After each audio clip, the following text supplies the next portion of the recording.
Hello friends and welcome to Turn 1 Soul Ring. This week we'll be back, especially because we're dealing with the T1000 of the Magic Multiverse. This is So You're Building for Chromium, the Mutable. So looking at Chromium, the only thing I can really see is playing him as is a Voltron Commander.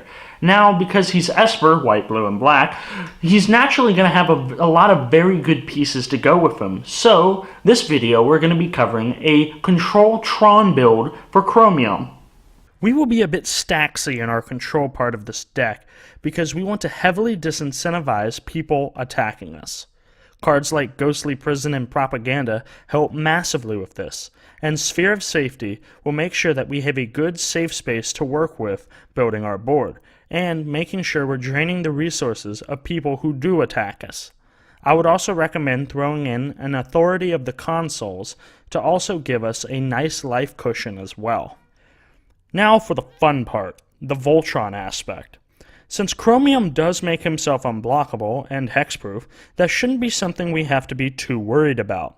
However, it's always nice to have backup plans, so some auras to think about are Steel of the Godhead, which looks to be all sorts of fun, Auramancer's Guide and Ethereal Armor, which lets us benefit from stacking Chromium with cards and could give us that steroid home run shot, Eldrazi Conscription, an expensive aura mana-wise, but adding 10 to power and toughness and getting Annihilator is a great benefit.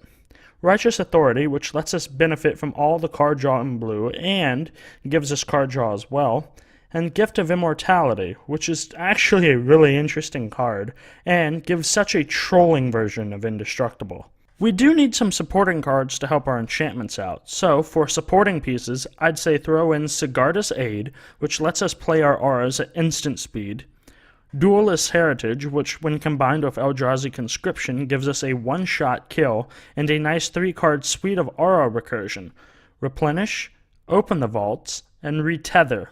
If you're looking for a budget build, I'd recommend dropping Replenish from that if you want to save $50. A great supporting card that is monetarily cheap is Danitha Capuchin, who makes the aura and equipment costs cheaper, which is great news for us. In terms of tutors, we do have access to the great black tutors, but two other ones to think about are Enlighten Tutor and Open the Armory. Both can get us our Voltron pieces, and both are almost necessary for this deck to make sure that we get our pieces when we need them, and make sure that we're loaded up for the kill when the time comes.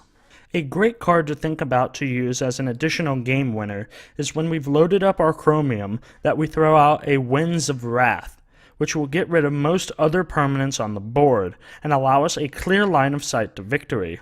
You know what's even better than that? The fact that it's less than $1 and only 5 mana. Thanks for checking out Chromium the Mutable. If you enjoyed the video, give it a like, and if you want to help this become the biggest EDH channel on YouTube, subscribe down below, make sure to hit that bell so you're part of the notification squad, and as always, have a great one, y'all.